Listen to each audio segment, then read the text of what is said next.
Yeah, I feel fine. Alvin said it was a booster shot. Yeah, I got the booster after our last game, so just, some side effects of that, but it was like 24 hours, and I was fine. How is it?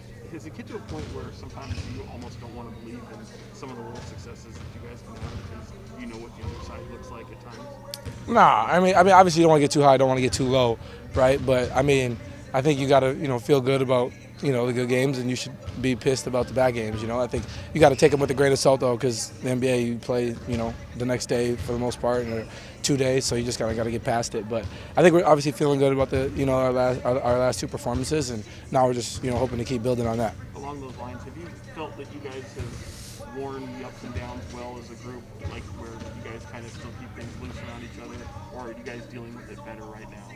No, I think we've done fine with it. At the end of the day, obviously you're going to be angry about, we've had some bad losses this season. You can be angry.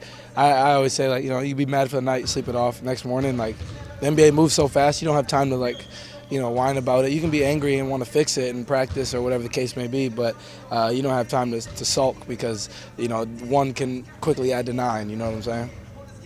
Does that take some time to get used to? Especially being a second-year player yourself, was that something that was easy to kind of adapt to? I would just say in college is a little different because we had like 2-3 days in between games, so I could hold on.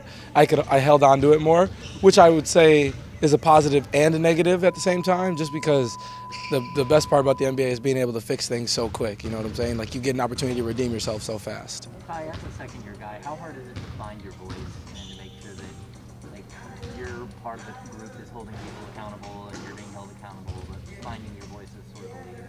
Yeah, I don't think it was a lot harder last year. I think this year has a lot of expectations, from the outside, and not when I say outside, I mean from our organization.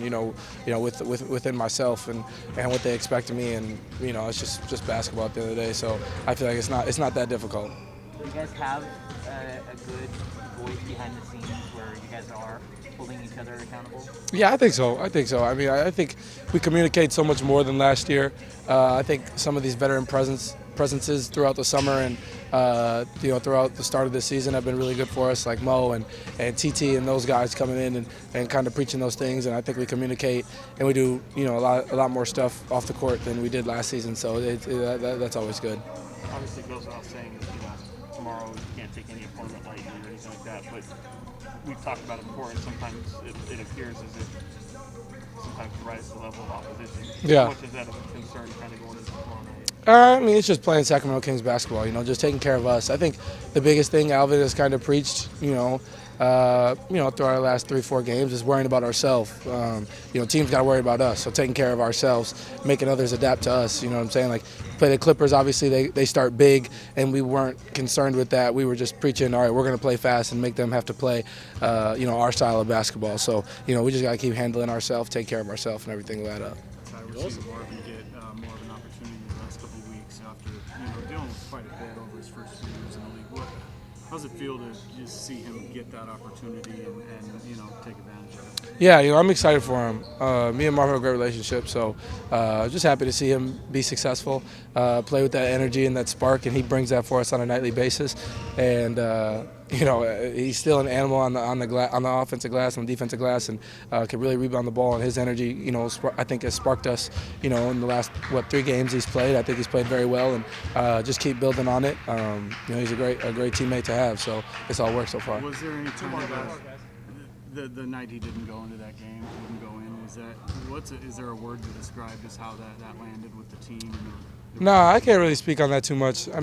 Listen, we were all frustrated that night. It was a bad game. It was towards the end of the game.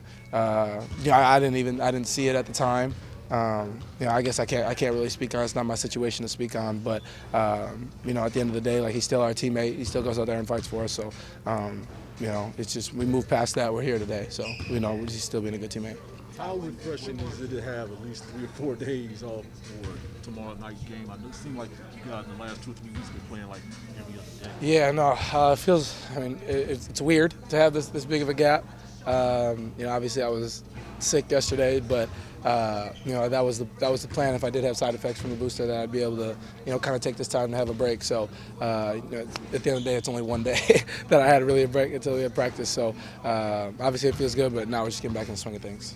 Sean, Mo and HB are just kind of around the corner, and you guys will be fully healthy at that point. How nice will it be to get a stretch of some continuity with the lineup that we've seen? Yeah, no, I think it's going to be good for us. I think, you know, having, you know, that many guys that can play helps us. You know, we got so many guys that can make plays, and so many guys that can go out there and do a lot of different things. So getting those guys back is big for us. Obviously, HBA has had a great year, and Mo as well. So getting those guys back will help us offensively and defensively. You know, we still hear their voice a lot when they're not playing right now, you know, when they're on the bench, but, you know, it's going to be different when they actually have a jersey on. You know, that voice carries more weight. What about for yourself when it comes to kind of your play style and having the same faces around you? Does it make the game a little bit easier for you? Nah, I mean, obviously they started with me for most of the year, you know, so I played a lot with them in practice and in games, and I wouldn't say that by any means. I just think what Mo brings defensively allows us to get more stops. He makes it harder on the other team's best player, allows us to run more, and then I think Harrison obviously has had a great year offensively and defensively, but you know, he's making shots, so just more guys around that can shoot the ball. Obviously, that's going to help. All right, thank you, guys.